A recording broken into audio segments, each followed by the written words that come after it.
اعوذ باللہ من الشیطان الرجیم بسم اللہ الرحمن الرحیم۔ السلام علیکم۔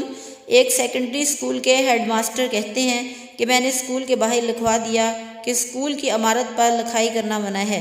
ایک دن جب میں اسکول پہنچا تو کیا دیکھتا ہوں کہ کسی نے اسکول کی بیرونی دیواروں کو انتہائی بے دردی سے سپرے پینٹ کے ساتھ خرافات لکھ کر اور گندے نقش و نگار بنا کر خراب کر ڈالا ہے۔ میرے اسکول کے لیے یہ پہلا اور افسوسناک واقعہ تھا۔ میں نے اسکول جا کر کچھ سٹاف کے ذمہ لگایا کہ اس حرکت کرنے والے بچے کا پتہ چلائیں۔ حاضر و غائب کا ریکارڈ دیکھنے اور چند بچوں سے پوچھ گچھ کرنے کے بعد ایک لڑکے کے بارے میں پتہ چل گیا جس نے یہ حرکت کی تھی۔ اس دن میں نے اس لڑکے کے والد کو فون کر کے کہا، میں آپ سے ملنا چاہوں گا، کل آپ اسکول تشریف لائیں۔ دوسرے دن جب لڑکے کا باپ آیا تو میں نے اس سے سارا قصہ کہہ ڈالا۔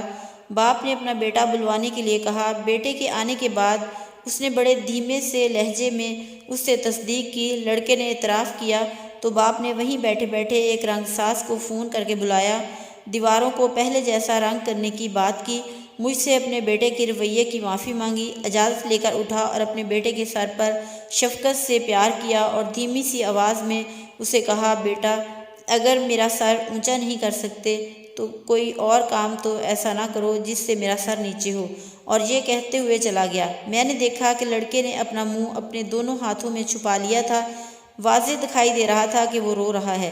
مجھے بہت حیرت ہو رہی تھی کہ لڑکے کے باپ نے کیا خوب نفسیاتی طریقہ اپنایا تھا۔ اس کی چھوٹی سی بات نے جو کام کر دکھایا ویسا نتیجہ تو مار پیٹ سے بھی نہ حاصل ہو پاتا۔ میں نے لڑکے کے تاثرات دیکھنے کے لیے اس سے پوچھا، بچے تیرا باپ بہت شفیق اور محترم انسان ہے اور اس نے تجھے کوئی خاص سرزنش بھی نہیں کی، پھر تجھے کس بات پر رونا آ رہا ہے؟ لڑکے نے کہا، سر اسی بات پر تو رونا آ رہا ہے کہ کاش میرا والد مجھے مارتا اور سزا دیتا مگر ایسی بات نہ کہتا۔ لڑکے نے مجھ سے معذرت کی اور اجازت لے کر چلا گیا۔